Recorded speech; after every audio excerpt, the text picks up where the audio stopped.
Booraa keessatti waraanni Bilisiginnaa haadholii lama ilmaan isaanii irraa maqaa dharaatiin hidhaatti darbachuun dhaga'ame. Yaalii yaadannoo Oromiyaa waan qindeeffate qaba. Godina Baashaggar aanaa Booraa ganda Tubbeesuutii keessaa bitootessa 2026 waraanni goolessaan Bilisiginnaa haadholii lama kanneen maqaan isaanii Fiixii Goljaa fi Adii Gaaddisaa jedhaman maqaa dharaa deeggartoota waraana bilisummaa Oromooti jedhuun ilmaan isaanii irraa qabamanii mana hiraarsaa waajjira poolisii magaalaa Botee keessatti dararaa hamaan irratti raawwatamaa jiraachuu jiraattonni gandichaa arraatni biyyoolessa Oromiyaa dubbise ifoomsan. Akka jiraattonni gandichaa addeessanitti haadholiin mana hiraarsaa keessatti dararamaa jiran kunneen ilmaan isaanii guddifachuun ala siyaasa dhaaba kamuu keessatti kan hin hirmaanne ta'uu himuun jiraattota naannichaa waliin jaalalaa fi tokkummaan kan jiraatan loltoonni Bilisiginnaa maqaa sakatta'iinsa waraana bilisummaa Oromoo jedhuun uummatatti bobba'an waan qabanii gadhiisan wallaaluun haadholii kanneen maqaa isaan quba hin qabneen dararaa argisiisaa jiru jechuun itti dabaluun ibsaniiru.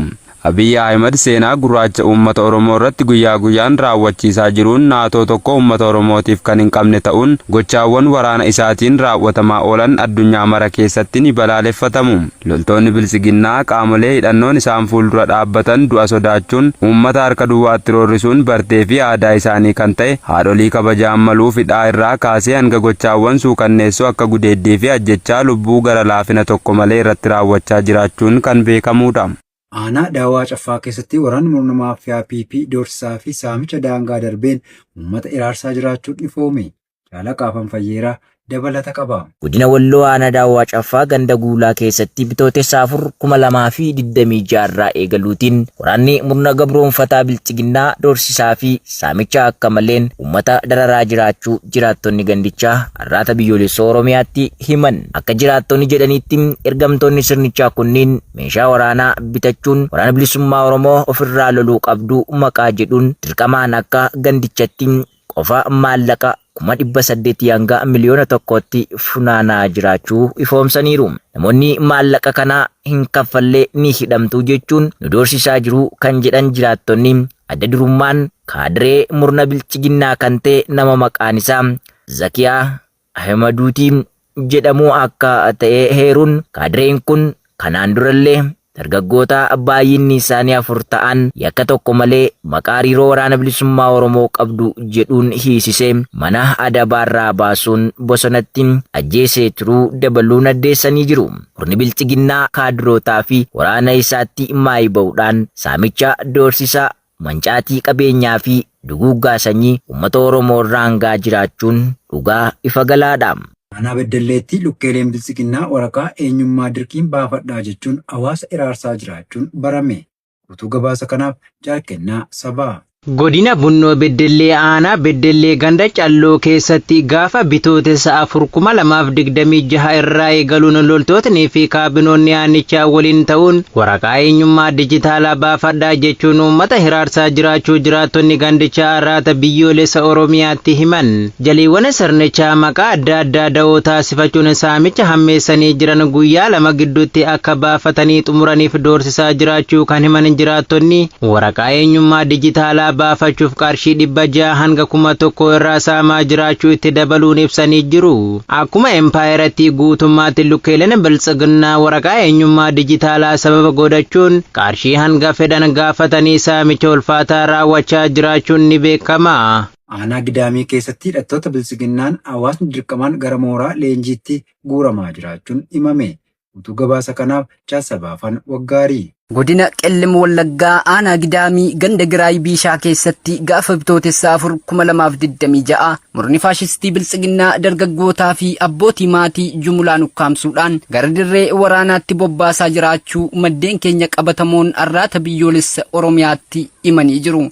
Akkuma koloneeffattoota impaayeratti kanaatti ilmaan Habashaa kanaan dura wayita sirni dabaan isaanii kufuuf jedhutti ilmaan lammiilee impaayeratti dirqamaan gara dirree waraanaatti guuraa turan irraa dhaaletti koloneel Abiyyi Ahimad hidhattoota sirna isaa isaaf tiksuuf garaa isaanii guuttatanii buluu malee homaa dantaa uummataa hin qabne lammiilee Oromoo irratti bobbaasaa jira. Haaluma kanaan namoonni ukkaanfaman hedduu yoo ta'an ammaaf kanneen maqaan nu qaqqabe dargaggoo Naasir Wandimuu, dargaggoo Abduramaan Magarsaa, obbo Bantii Raagoo, obbo Daammanee Guutaa, obbo Mikaa'el Ayyaanaa fi obbo Garramuu Saddeeqaa kanneen jedhaman qawwee irratti dhukaasuudhaan bakka isaan hojii isaanii hojjetanii humnaan ukkaamsuudhaan hidhattanii diina biyyaa loltu jechuun gara waajjira bulchiinsa aanichaatti guuranii deemuu jiraattonni ijaan argan Oromiyaa Naashinaal Miidiyaaf ifoomsanii jiru. Biltsiginnaan sirna isaa harkatti bososee jiguuf jedhu akka waan kufaatiirraa oolchuu dargaggoota Oromoo abdii fi egeree lammii isaanii fi biyyaa ta'an dirqamaan kan inni gara waraanaatti guuraa jiru kun seera idil addunyaatiin kan fudhatama hin qabne ta'us Biltsiginnaan akka waan borisan gaafachiifneetti gocha badii kana itti fufee jira.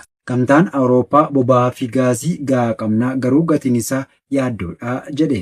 Dabalatasaaf Jaalwabii biyyaa. Biyyoonni miseensaa gamtaa Awurooppaa sababa waraana bahaa giddu galeessaatiin wal qabatee dhiyeessiin boba'aa fi gaazii addaan citus kuufama boba'aa fi gaazii gahaa qabaachuu isaanii koomishiniin gamtaa Awurooppaa wixata kaleessaa ibseera. Dubbii himtuun koomishinii gamtaa Awurooppaa aanaa kaayisaa Itkooneen Biraazilsiitti gaaziteessitootaaf ibsa kenniteen gatii annisaa ol kaatee caalaa nageenya dhiyeessii irratti yaaddoon baay'ee xiqqaadhaa jedhan. Miseensonni gamtaa Awurooppaa hanga guyyoota 90 turuuf boba'aa yookaan kan kanaan walgituu kuusaa akka qaban akkasumas mallattoon haala tattamaa kamiyyuu akka hin jirree dubbatteetti. Itkooneen biyyoonni G7 kuusaa tarsimoo gadhiifamuu danda'u irratti walgahii wixata boodaa geggeeffamu irratti akka mari'atan mirkaneessaniiru. Gama biraan lola Iraan waliin geggeessaa jiraniin kan wal qabatu Waashingiteen hojjetoonni barbaachisoo hin taane koonsilaa ishee naannoo magaalaa kibba Turkii Adaanaa naannoo buufata naatoo ijoo akka gadhiisan ajajuu imbaasiin Ameerikaa Ankaaraatti argamu kaleessaa ibseera. Ergaa leellaan Ameerikaa fi Israa'el guraandhala 28 eegalees Iraan qabeenya Ameerikaa rukutuuf jecha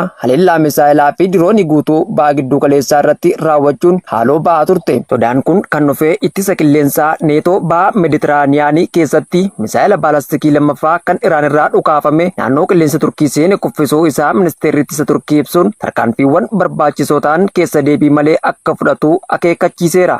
Boonzoon lixaatti haaromsa haala yeroo irratti waraana isaaf kennaa ture xumuree bobbaase. Jaalchiksaa sirnaan waan qindeeffate qaba.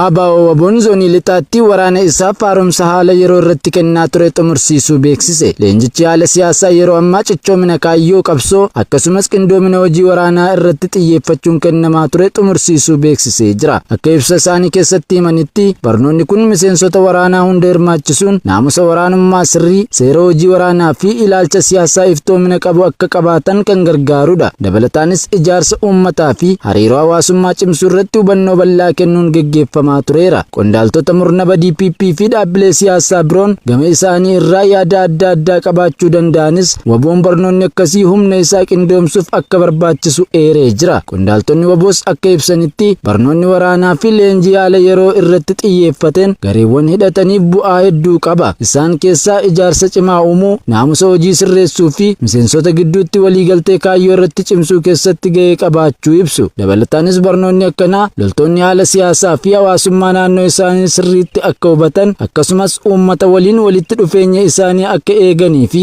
waraanummaan diina irratti injifannoo akka argatan gargaaras jedhu. Akka waliigalaatti leenjii fi barnoonni qabsoo hidhannoo keessatti kennamu humna tokkoof qindoomina, hubannoo kaayyoo fi cichoomina irratti shoora olaanaa qabaachuu akka danda'u qorannoon garaa garaa ni agarsiisa. Murni bilxiqinnaa aanaa gunaa keessatti uummata nagaa ukkaamsu mana hidhaatti yoo darbatan aanaa xiyyoo keessatti immoo barsiisaa tokko ajjeesuun dhaga'ame.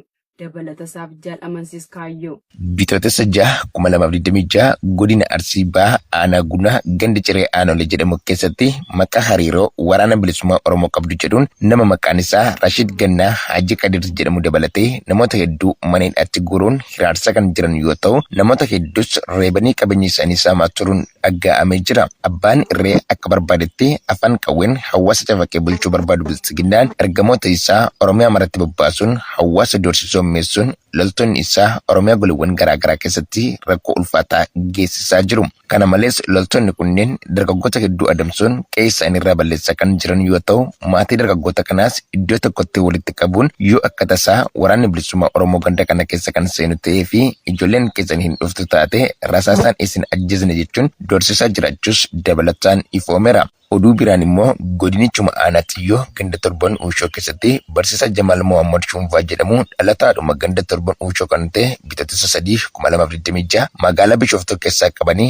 aanaa xiyyootti deebisuun gaafa bitootessa 5/2026 halkan keessaa toora sa'a 3tti iddoo addaa gaaraa Xaaxessaa jedhamu keessatti ajjeesuun dhaga'ameera. Barsiisaan kun yakka dalagee qabaateef osoo hin taane sababa oromummaa isaa qofaaf yakkamuun akka ajjeefame jiraattonni itti dabaluun ifoomsanii jiru. Aanaa Adaa Bargaa keessatti loltoonni PP hawaasa hidhaatti darbachuu hammeessan. Gabaasa qindaa'eef Jaal Amartii Oromoo. Godina lixa shaggar aanaa Adaa Bargaa ganda Siree Bargaa jedhamutti loltoonni gara jabeeyyii PP bitootessa 7/2026 harmee maqaan ishee aadde Alamituu Dhaabaa jedhamtu qabanii hidhaatti darbachuu jiraattonni gandichaa arraata biyyoolessa Oromiyaatti himan. Aadde Alamituun siyaasa keessatti hirmaannaa kan hin qabnee fi badii tokko malee loltoonni sirnichaa abbaa manaa keetu milishaa keessaa badee wobootti harka kennate jechuun yakkanii hidhaatti darbachuu jiraattonni gandichaa ifoomsaniiru. Uummata Oromoo afaan qawween cafaqee gabrummaa jalatti dhiitee bulchuu kan barbaadu murni bilxiginnaa goleewwan Oromiyaa cufa keessatti Koloneel Abiy Ahmed hidhattoota gara jabeeyyii fi naamusa hin qabne akkuma fedhetti bobbaasuun hawaasa meeshaa maleessa maqaa adda addaan yakkuun hiraarsaa ulfaataa irratti raawwachuu cimsee itti fufee jira. Aanaa Cirootti hawaasni saamicha ergamtoonni bilxiginnaa irratti raawwatanii fi rakkoo bishaan dhugaatiin rakkataa jiraachuun barame. Guutuu gabaasichaaf Jaalfalmataa Lammii. Godina lixaa Harargee aanaa Ciroon haraddaa yaddoo bobbaasaa irraa ergamtoonni PP hannaa fi saamichaan garaa isaaniin badhaadhuu malee qabatamaan hojii badhaadhinaa mul'isuun hawaasa Oromoof dalaganii kan hin qabne. Namoota shaqaxa xixiqqaa qaban hunda irraa ji'atti qarshii 2,000 kaffalchiisaa jiraachuu maddeen arraata biyyoolessa Oromiyaatti himaniiru. Jaleewwan bilxiginnaa qaraxaa fi gibira fakkeessuun dukkaanota saamunaa fi waan xixiqqoo hawaasaaf dhiyeessan irraa haala gita dukkaana isaanii madaalleen jalqaba baatii fulbaanaa irraa eegaluun hanga gabaasni kun qindaa'ee humnaan kaffalchiisaa jiraachuu fi namoota dogdoqqee qaban irraa duraa waggaatti gatii gibiraa qarshii 6,000 fuudhaa kan turan yeroo ammaa immoo qarshii 14,000 kaffalchiisaa jiraachuun itti dabaluun ibsamee jira. Ganduma kana irraa jiraattonni bishaan dhugaatii qoonqootti geeffatan dhabanii rakkataa kan jiran ta'uun erga bishaan dhabanii ji'a 6 lakkoofsisuu fi jaleewwan bilxiginnaa maqaa bishaan isiniif galchina jedhuun ji'a tokko dura qarshii 600 hawaasa hunda irraa kan guuran yoo ta'u maallaqichas daantaa dhuunfaa isaanii irra oolfatanii hanga ammaatti rakkoo bishaan dhugaatii uummataa furuu kan hin dandeenye ta'uun ibsameera. Rakkoo gama bishaaniin isaan mudate yeroo adda addaatti qaamolee mootummaa caasaan ijaaramanii jiran hanga godinaatti iyyatanis deebii tokkollee dhabuun dhukkuboota qulqullina dhabuu bishaanii wal qabatanii dhufaniin miidhamaa jiraachuun isaanii adda bahee jira. Kutaalee Oromiyaa cufa keessatti mootummaan garboonfataa impaayaratti akka waan uummata Oromoof bu'aa buuseetti gadi bahee guyyaa guyyaan afaan dhadhaa dibatee miidiyaan olola buufaa bu'uuraalee misoomaa da'oo godhachuun qarshii hawaasa irraa walitti qabeen jaleewwan isaa akka irraa fayyadaman gochaa jira. Ayoon Hizboollaan Iraaniif jecha mootummaa Libaanos gara kufaatiitti akka deemuuf hojjechaa jira jechuun himate. Jaalbooree addunyaa dabalata qaba. Pireezidaantiin Libaanos Joosef Ayoon wiixata kaleessaa Hizboollaan dantaa Iraaniif jecha gara kufaatii mootummaa Libaanositti hojjechaa jira jechuun himate. Kunis erga milishaan Teeraaniin deeggaramu Israa'el irratti aleellaa banuun waraana aaraa Libaanos keessatti jalqabee torban tokko booda eenyullee misaayilota sana furguggisee kufaatii mootummaa Libaanos fiduu barbaade weeraraa fi jeequmsa keessa galchuu barbaade kun hundi shallaggii sirna Iraaniif jecha jechuun Ayoon walgahii toora intarneetii irratti qondaaltota olaanoo Awurooppaatti dubbatan. Ayoon Hizboollaa garee hidhatee mootummaan ala jiru kan dantaa Libaanos yookiis lubbuu uummata isheetiif gatii hin kenne jechuun ibsanii waraana kana dhaabuuf Israa'el waliin marii kallattiin eegumsa idil addunyaa jalatti akka taasifamu gaafatee jira. Wiixata kaleessaa Hizboollaan Musabaa Kaameenii hoogganaa olaanaa aaraa Iraan ta'uun filatamuu isaa simachuun erga hoogganaan isaa duraanii fi abbaan isaa Alii Kaameenii haleellaa Ameerikaa fi Israa'el irratti ajjeefamanii booda amanamummaa akka qabaatan waadaa galaniiru. Israa'el kaleessa waraanni ishee garee hidhate Iraan deeggaramu waliin lola haaromfame irratti hoogganaa kutaa Nasar Hezbollaa kan kutaa kibba Libaanos keessatti socho'u ajjeesuu ishee beeksisti. Pireezidaantiin Ameerikaa Doonaald Tiraamp ammoo miseensonni garee kubbaa miilaa dubartootaa biyyaalessaa Iraan 5 yoo gara biyya isaaniitti deebi'an adabamuu danda'u sodaa jedhu keessatti kunuunfamuu isaanii muummichi ministeeraa Awustiraaliyaa Albaaneez itti himu waltajjii hawaasa isaanii Truth Social irratti barreessaniiru.